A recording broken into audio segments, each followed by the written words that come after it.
At that point, I was 17. Wow, man. Yeah, so I would get to New York on Wednesdays. The big dog would hand me a couple grand cash. This was every week. I was making, I mean, he wouldn't even count it. So 2, 3 G's, sometimes 4 G's. Yo, liquid here. Put it in my hand. All right, you good? We ready? Let's go.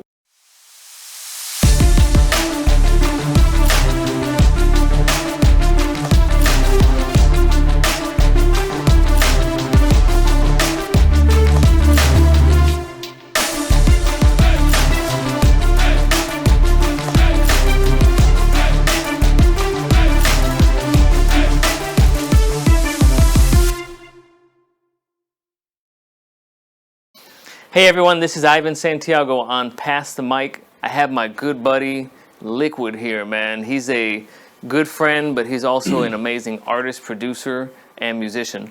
Bro, What's up, brother? Thanks for joining us today, man. Thank you, man. Thank you for having me. So, we've known each other for such a long time, Yeah. and I've been blessed to hear a lot of just stories of your upbringing. And so, I want you to be able to use this forum right now and maybe share some of that. And hopefully people get inspired, by your story. Okay. So, we'll get into all the cool things you've done later. But let's start off with your childhood. Can you tell me a little bit about your upbringing and where you're from? Yeah, so I was born and raised in Philadelphia. I'm from North Philadelphia. I was born to super young parents. My dad turned 15 11 days after I was born. My mom was 16 at the time, so I was born to super young parents. In Philly. So you said your parents were how old again? My dad he turned 15 11 days after I was born. Wow, man. My mom was 16. Now, the area you were born in Philly, you said there was a 2020 done one time on that area. Can you kind of share that? Yeah, so in the 80s, 2020 had done like an expose on my neighborhood because the crack epidemic was so bad in that area. So they named the documentary, it was a docu-series, they named it the Badlands, North Philly Badlands. So ever since then, I mean, even if you look on Google Maps, it says Badlands over my neighborhood. Yeah, last time I checked, like a year ago, it still says Badlands. Wow. Yeah, so it was like a crime-infested drug area kind of thing. So after that thing came out in 2020, it's always been known as the Badlands. So what are some of the things that you saw and experienced in that area of Philly? Growing up, man, everything from people being killed, women being beaten up in the street by men. You name it, man. People shooting up on the streets. One time we were sitting on the steps of this candy store on Fifth and Allegheny, and dude, like from here to where you're at, just comes running around the corner, boom, boom, boom, boom, boom. Wow. Busting at a car. We right here sitting on the steps, eating some chips, and the dude turns around. He's like, "Y'all ain't see nothing, right?" Nah. He's all right, and he took off. Wow. So I mean, yeah, you name it. I pretty much saw it as a kid. So you're growing up in this environment, and anybody that's growing up in an environment like that, it's going to have some kind of effect. More than likely, you would think negative effect, right? Mm-hmm. What do you feel like you dealt with as a child, seeing that kind of stuff? As a child, I mean, I think for me it was the thing of the men in my life were all drug dealers. Well, not all of them, but most of them were drug dealers, and most of them ended up in prison. So I kind of had this thing where I didn't want to be like my uncle. I had an uncle who was a big time drug dealer in Philly, and he never really paid me much attention. So it's not that I didn't like him, but I just didn't want to be like him. And eventually he landed in prison, and the first time I went with my grandmother to go see him, that was it for me. Like just visiting a prison, smelling the smells, and I knew for a fact, like not only did I not want to be like him, but I didn't want to end up in jail. I've always been afraid of prison. Mm-hmm. So that was kind of something that kept you on the straight and narrow, was seeing that as an example of what you could wind up as. Yeah, and the crazy thing is, not everybody doesn't have that fear of prison. You know, my stepfather was a drug dealer too, so our house used to get raided all the time. And to me, it was like, there's got to be more out there than this. I don't want to be like this. You know, I mean, imagine seeing as a kid, seeing the men that you're supposed to look up to, and they can't even sit down and have dinner at the house because they're paranoid about this and that. So I just kind of always had a fear of those things, you know. Now, both of us, now you're a teacher currently. I did teaching for 13 years. And one of the things that we were talking about earlier is, for the person that's stuck in a situation like that, you know, they see their environment as normal. But for you, you were able to get out of your environment, and that was kind of part of what held you or kept you from digging into that and becoming a statistic there. Can you explain that? Yeah, so like I said, I was born to young parents. My father's family moved him out of the city before I even got a chance to, before I was even born, they moved him out of the city. So my mom died when I was 12, and maybe about 6 months after my mom died, my dad's sister found my grandmother's house, because they used to live in Philly. So they found me, and I was able to go see my dad in California. And I had always had this feeling that there was something more out in the world than just the block. You know what I mean? Or Philly. But I used to always think that in order to, like, the only reason why you needed to take a plane was to go to Puerto Rico. I always just thought, so first time I was gonna go see my dad, I thought we were driving. So they were like, no, you have to take an airplane. So we took an airplane, and then I just remember driving on the 405 in LA and seeing all the mountains and everything. And it kind of confirmed this thing, like, man, there's more going on in this world than just the block or just working at a factory. Like, you know, like my uncles, either drug dealers or working at a factory, or I had a cousin who was a Pentecostal pastor. It's like, there's got to be more to life than just what I'm seeing back home. So. And you were blessed and fortunate to have that, because a lot of people don't. And, you know, I could imagine there's people that were not that fortunate that maybe had a different outcome that even you knew as a child. Yeah. Yeah. And you know, the thing is, we're not told when we're growing up in that environment that there is more. Right. You know, it's like you're blue collar, you work hard, whether you're doing stuff illegal or legally, you're just working to pay bills and you're working to make it. That's it. There's no, you know, you can't, there's another world out there. It's like, this is your world. And I think the biggest thing is it's just hard because you get trapped. You know, it's like you grow up and now you're taking care of your mom and your siblings, and then it's just like this cycle, you know, so it's hard to kind of get out of it.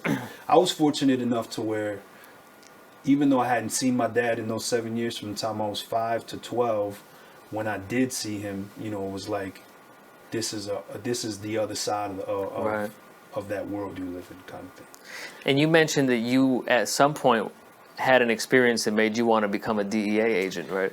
Yeah. So it's funny now. It's not funny then, but my stepfather was a big time drug dealer, and we used to get raided a lot. And the last time we got raided, there was the agent that was in charge of me, because when they raid your house, they do what they got to do to make sure that they neutralize the situation. So the last time we got raided 4 times. So the last time this agent took me outside and he just started talking to me. I don't know why, but he was just talking to me like, hey, you know, so what do you do for fun? Just trying to keep me busy while they ransacked the house. So by the end of it, I was just like, I want to be this guy. You know, this is the guy I want to be like, you know what I mean? He was a big dude, muscles, had a gun, you know what I mean? But he was real cool. He was just trying to keep me busy. And so after that, I wanted to be a DEA agent. I wanted to be a drug enforcement. Wow. Yeah, because he broke that down to me. Yeah. Because I asked him, what is the letters? And he broke it all down. So after that, that's what I wanted to do. So being a young kid, you know, you're dealing with the dynamics of your surroundings in your community. You're dealing with your father, who he didn't pass away, but he moved away. But then your mom passes away. Yeah. So that's a lot for a young kid to take in. Did you ever have a moment as a child where you resented God, or you just resented the situation you were in? Like, why did my mom have to die? It never crossed my mind, just because we're used to dealing with death. In that, when you grow up in that environment, you're used to somebody dying, you know. So my grandmother had told me, I had asked her one night, I think it was a few nights after the funeral, I'm like, what are we going to do? And she just said, look, it's going to hurt for a while. We'll cry and then we'll get over it and we move on. Like, life goes on, you know. So it never dawned on me to be mad at God about it. It was just like, this is just like I said with the cycle. It's like, this is what we do. We get up, we go to work, come home, sleep, and we do it all over again. It was the same thing with death. It's just like, well, this person died, it hurts, but, you know, we still have to keep moving, kind of thing. So, man, what was it that put you on the path to not be a DEA agent, to not be a druggie, but to be a music guy? Yeah, so we used to go to this man, what do you call a flea market? We used to go to this flea market every Sunday between church, because, you know, Pentecostals, we got morning service, night service.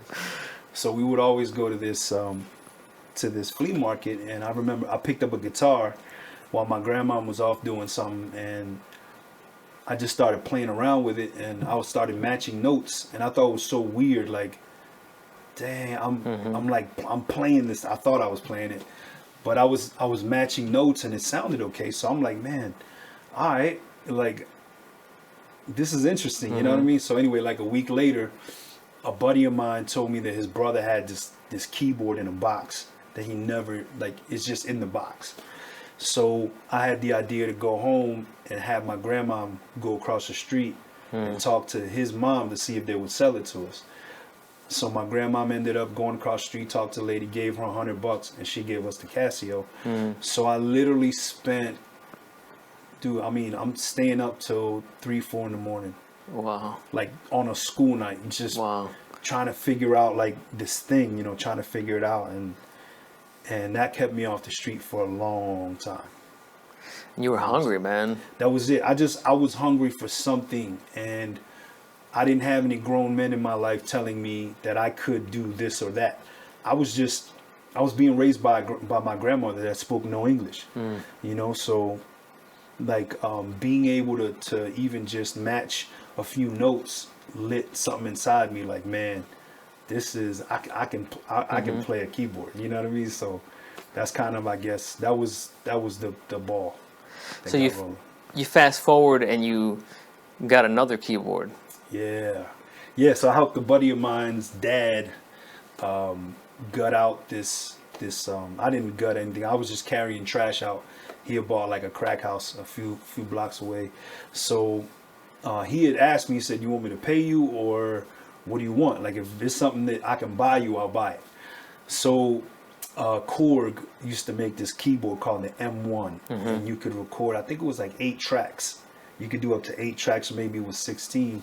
So I'm like, man, I want to start learning how to make beats. So I told him, I'm like, look, there's a keyboard out there called an M1. I want it. It's expensive. And he said, all right, well, by the time we're done, I'll see what I can do. Right. So somehow he got me a used one. I'm guessing he got a deal on it, and it worked. So that was my next step. It was learning how to put a track together, how to quantize it, all that kind of stuff. And there was no YouTube. So, it was real tube. You had to get down in real time and figure it out. Yeah. A lot of tears, a lot of crying, frustration. But it worked, man. It did. It did, man. It did. So it went from that to, it went from me just kind of playing around, and then I had a buddy in middle school that he played by ear, so we would trade like what we learned the night before, you know. And then eventually I kind of started making beats in the neighborhood, and my cousin started rapping over them, and then that was the start of, by that time the snowball's getting bigger and bigger and bigger kind of thing. So at some point you moved to New York, right? Yeah. So my cousin and a buddy of mine that we grew up with, they were rappers or whatever, and my buddy had met these guys from New York that had a record label in New York. So he apparently spoke to them about me, and they set up a meeting. So what happened was they were big time weed dealers in Philly, but they were from New York. So we go to this block where they posted up on the block, and we go there, and I take a CD with a bunch of beats on it or whatever. And long story short, that night we went. This was a Sunday night. We went to New York that night. Wow. Like clothes on our back, no bag, no nothing. Wow. So we get to New York. We spent a few days in New York just chilling with these guys that we had just met. We didn't even know who they were. And long story short, they ended up basically like offering me a deal to stay in New York. Wow. So I was living in New York 4 days out of the week, and there's a Greyhound. I don't know if it still costs $20, but it used to be a $20 Greyhound that would take you from Philly to New York. Wow. So yeah, every Wednesday I would get on that bus, go to New York, stay there till Sunday night, take the bus back. So I dropped out of school. I mean, how old were you at that point? At that point I was 17. Wow, man. Yeah, so I would get to New York on Wednesdays. The big dog would hand me a couple grand cash. This was every week I was making, I mean, he wouldn't even count it. So 2-3 G's, sometimes 4 G's. Yo, Liquid here. Put it in my hand. All right, you good? We ready? Let's go. And then for 4 days, we'd just be in the studio working. Wow. So I dropped out of school. I mean, it was, yeah, that was the next step. And then I had a friend named, there was already 2 producers there. One of them didn't want me there. And then the other guy name was Karan. So Karan basically, I knew how to make beats, but on a keyboard. You know what I mean? So then it was the MPC 2000 XL. And when I got there, that guy Karan, he's still a good friend of mine. He ended up telling me like, look, you doing everything wrong. So I'm over here like, this dude, what is he talking about? I'm the man, you know what I mean? He's like, nah, you doing everything wrong. So eventually he took me under his wing. And every week that I was in New York, he was showing me new stuff and showing me how the MPCs worked and all that. And then that was the next level. So, I mean, obviously for you to drop out and to get this opportunity as a young teen, your stuff was fire. Like it was coming out and people were digging it. Yeah, it was good enough to where, where I was making money. You cracked the code. Yeah, well, on the M1. Think about it this way. I mean, like, I would go back to Philly Sunday night, Monday, Tuesday. Sometimes I would go up to the school. I was still registered. I was still a student. I just wasn't going to school. So just going to school, just going up there to chill and flash money and all. That's when I started realizing, like, this is what I'm going to do for the rest of my life. Like, there's no way I'm not going to do this. Yeah. You know what I mean? So, I mean, when you hear your teacher talking about he having car trouble and you just walk over. Get out. You did that? Yeah, so real quick, I don't mean to bog down. So I had this history teacher that, obviously this is way later. This is during my high school days. Yeah. I'm a 10th grader, and this American history teacher I had, he went to a assembly and the jazz band was playing and I'm on piano, right? So at the end of the assembly, he's like, hey, I need to speak to you. So he pulls me aside. He tells me, this is no lie, he tells me, I never want to see you in my classroom again. Wow. So I'm like, what do you mean? And he goes, this is what you're going to be doing for your life. You come once a week to check in with me. That's it. So I would come up there once a week. He would give me the test. You want the answers or not? Nah. So I would literally fill the test out. He would grade it right in front of me, or he would say, you missed it by 2. I'm going to just give you the 2 points here. Get out of here and go. Wow. So he never let me come in there. So this was my 10th grade year. My senior year, I happened to be up there and I went to go see him. His name was Lou. He was an activist, hippie dude, old school.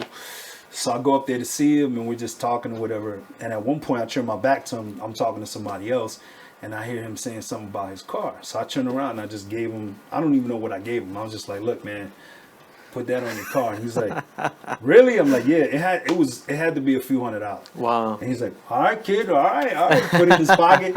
And I said, remember when you told me that this is what I'll be doing? And he's like, yep. And I said, you were right. He goes, I know.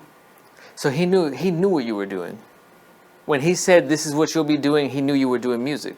Yeah, because he saw me playing with the jazz. And at that point, I was dude, bro, I'm talking about 5-6 years of just being up till 2 a.m. Wow. You know what I mean? By that point, I was reading the real book. I knew how to put a chord together.